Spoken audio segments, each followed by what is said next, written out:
Sama-sama tayong magiging Saksi!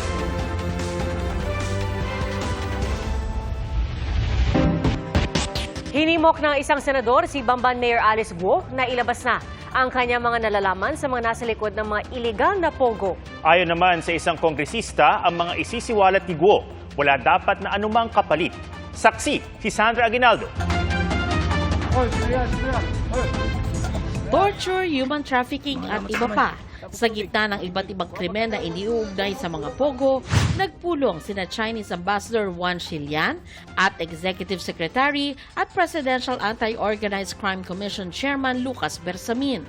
Pinag-usapan ang pagtutulungan sa laban kontra transnational crime. At ayon sa PAOK, nagpasalamat ang China sa mga hakbang ng Pilipinas kontra illegal offshore gambling at pagsagip sa mga Chinese national na biktima. Kabilang sa mga nasampahan ng patong-patong na reklamo ang 2 Chinese national at 7 John Doe na sangkot sa niraid na pogo sa Porac, Pampanga. At may reklamong human trafficking na rin laban sa mga sangkot umano sa pogo sa Bamban, Tarlac. Kabilang si suspended Mayor Alice Guo. Sa gitna ng investigasyon matapos lumabas sa pagsusuri ng National Bureau of Investigation sa fingerprints ng alkalde at ng Chinese national na si Guo Huaping na iisang tao lang sila, sinabi ng acting mayor ng Bamban, Tarlac na iginagalang nila ang ginagawang investigasyon ng Senado. So ngayon po, nandyan na po sa Senate hearing lahat po ng department ng ating national. Diba, ay in-investiga na po ang mayor, ha? So kung ano po resulta na nakita nila, so doon po kami. Basta po tamang proseso. Pinayuhan naman ni Senador Sherwin Gatchalian si Guo na makipagtulungan sa mga otoridad at isiwalat ang mga nasa likod ng mga iligal na aktibidad ng mga pogo sa bansa. Para aniya mabawasan ang pananagutan, maring ilantad ni Guo lahat ng nalalaman sa operasyon ng pogo sa Banban at Porac na konektado umano. Hinimok din ni House Committee on Dangerous Drugs Chair Ace Barbers si Guo na magsalita pero wala raw dapat kapalit ang pagsasabi niya ng totoo. Kung talagang siya ay isang Pilipino nagmamahal sa kanyang bansa at dapat tumulong siya sa ating gobyerno, hindi pwedeng walang accountability kasi it's just like condoning the crime. Sabihin ko, ilalaglag ko yung kasama ko pero huwag nila ako i-block. Nakipagpulong naman sa NBI ang COMELEC para kumalap ng ebidensya. Makikipag-ugnayan din ang COMELEC Legal Department sa Office of the Solicitor General kaugnay sa planong co-warrant of petition o pagpapawalang bisa sa kanyang panalo bilang mayor. Para sa GMA Integrated News, Sandra Aguinaldo ang inyong saksi. Bago sa saksi, nagsorry ang lalaki nag-viral matapos mambasa at mang-asar pa sa isang rider sa Wata Wata Festival sa San Juan. Saksi, si Nico Wahe.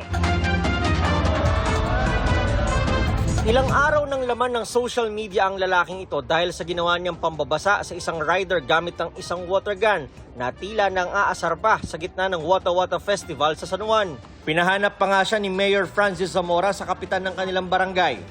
Kaninang hapon, mismong si Mayor Zamora ang nagharap sa kanya sa media, humingi ng paumanhin sa naging asal niya. Hindi lang sa rider kundi pati sa tila kawalan niya ng pagsisisi. Lahat po ako humingi po ako ng paumanhin sa inyo sa mga sabi ko po sa inyo, lalo na po sa rider, humingi po ako ng tawad po sa inyo at gusto ko po kayong makita. At sa personally na gusto ko po sa inyo humingi ng paumanhin po. Marami raw siyang natatanggap ng death threats. Nai-stress na rin po ako na kung ano-ano na lang din po lumalabas sa pagbabanta sa akin na lalo na po sa mga pamilya ko. Huwag naman po sana nilang idamay kung may galit po sila sa akin. Ako na lang po ang ano yun nila. Dahil masakit din po kasi nadadamay po yung pamilya ko. Tigilan na rin daw sana ang mga fake booking o yung mga nagpapadeliver sa address niya ng iba't ibang item. Rider at seller daw kasi ang naapektuhan. Iginit din ni Mayor Zamora na kung pagbabasayan ng video ay walang nilabag na ordinansa pero hindi raw ibig sabihin ay ligtas na siya sa anumang reklamo.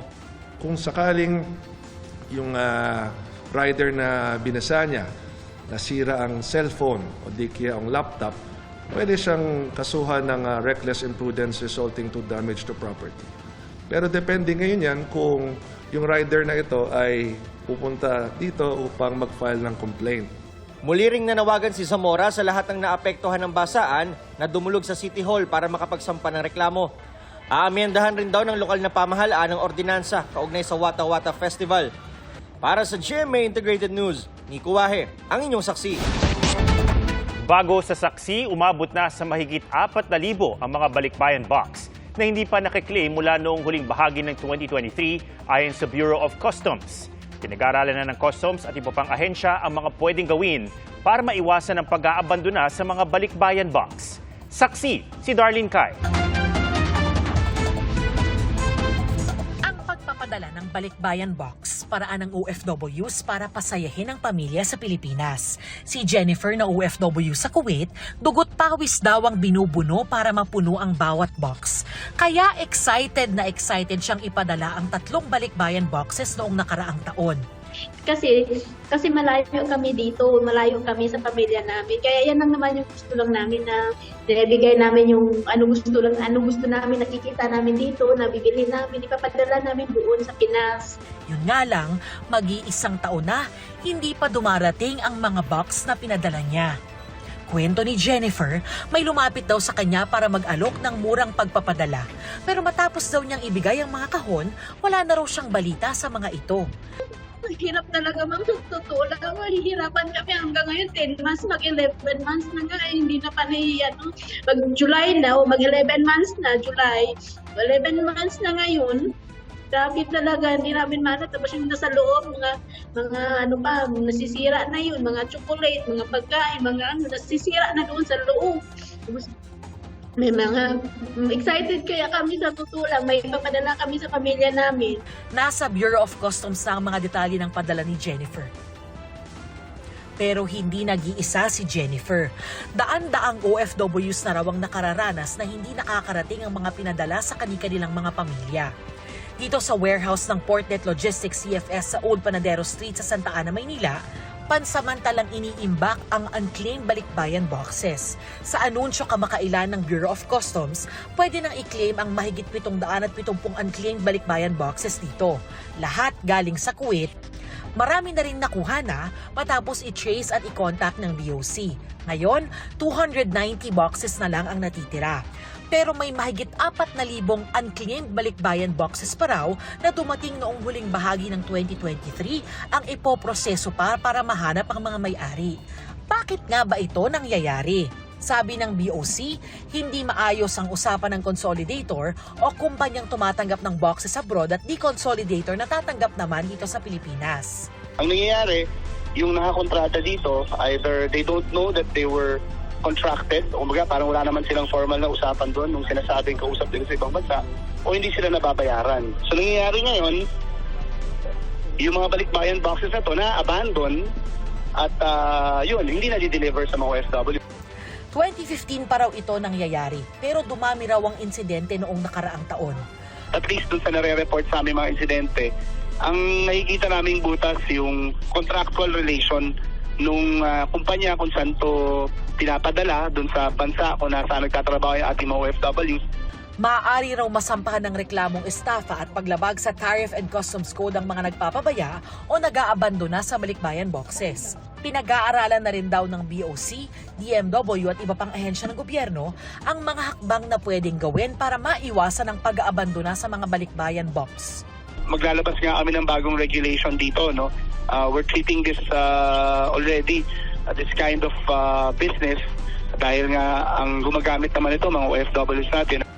10 a.m. hanggang 3 p.m. Monday to Friday, pwedeng i-claim yung balikbayan boxes dito sa warehouse sa Santa Ana sa Maynila. Sabi ng Bureau of Customs, wala pa silang sineset na deadline kung hanggang kailan pwedeng i-claim yung mga balikbayan boxes.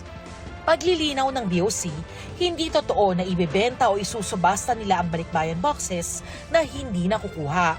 Kapag tumanggi na raw ang may-ari na kunin, doon lang nila idodonate sa ibang ahensya ng gobyerno para posibleng mapakinabangan ng mga nangangailangan. Para sa GMA Integrated News, ako si Darlene Kai, ang inyong saksi. Patay ang isang lalaki matapos maipit sa pagitan ng kotse at jeep sa Batangas. At sa Camarines Sur, motorsiklo naman ang sumalpok sa bisikleta. Saksi, si Paul Hernandez ng GMA Regional TV. Pauwi na sana ang lalaking ito sakay ng bisikleta sa Magaraw, Camarines Sur nang biglang masalpok ng kasunod nitong motorsiklo. Parehong tumilapon ang nagbibisikleta at ang 19 anyos na rider. Batay sa investigasyon ng mga pulis, pareho umanong nakainom ang rider ng motorsiklo at sakay ng bisikleta. Nakainom sinda, medyo baga pag nakainom ang sarong tao, may sa wisyo. Baka po dahil niya manahiling, medyo baka madikduman-duman sa lugar baga giraray katong Barangay Santo Tomas. Sa ngayon, hinihintay pa ng mga otoridad kung magkakaareglo ang mga sangkot. Natikita naman ang rider dahil nakainom ito habang nagmamaneho at nadiskubre pang expired ng ORCR ng motorsiklo nito. Sinusubukan pang makuha ang pahayag ng magkabilang panig. Nasawi naman ang isang lalaki matapos mabundol ng kotse sa Lipa City, Batangas. Ayon sa mga pulis, pauwi na rin ang lalaki at naghihintay ng masasakyan na mangyari ang insidente. Nakatayo lang ang lalaki sa tabi ng kalsada nang salubungin siya ng kotse at na-sandwich sa likuran ng jeep. Instead nga daw na preno yung naapakan niya is yung accelerator. So nag-cause ng pagbilis ng sasakyan. May kasunduan na raw sa pagitan ng driver ng kotse at pamilya ng biktima kasunod ng insidente. Para sa GMA Integrated News, ako si Paul Hernandez ng GMA Regional TV, ang inyong saksi. 50,000 beses nang nag-issue ng challenge ng Pilipinas sa mga barkong dumaraan sa Exclusive Economic Zone ng Pilipinas ayon sa AFP. Na-monitor din daw ng AFP ang iniulat ng Chinese state media na dumaan ang isang Chinese aircraft carrier sa layong 200 nautical miles mula sa Luzon. Saksi, si Chino Gaston. Ilang beses nang namataan sa West Philippine Sea ang China Coast Guard 3302. Kasama ito sa mga barko ng China na nang-water cannon sa humanitarian and support mission sa Panatag Shoal noong Disyembre. Ang barkong ito namataan 40 nautical miles west of Palawan ayon kay maritime security expert Ray Powell. Pasok yan sa 200 nautical mile exclusive economic zone ng Pilipinas. Ayon sa AFP, umabot na sa 50,000 challenges ang inisyu ng Pilipinas sa mga barkong dumadaan sa ating EEZ. Ngayong taon pa lang yan. Marami po kasi yung mga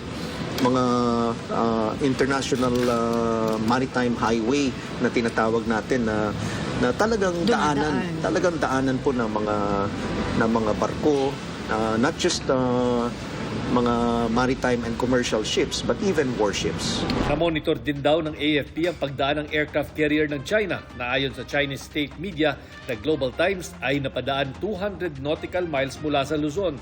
Gayunman, ayon sa AFP, bumaba ang bilang ng mga Chinese vessels sa West Philippine Sea mula June 25 hanggang July 1 kumpara noong nakalipas na linggo. We don't want to speculate on the reduction. Suffice it to say, we have monitored a reduction on a week-to-week basis of our monitoring. For whatever reason, this will be subject to further assessments. We will not be deterred. Secondly, we will continue resupplying and rotating our troops.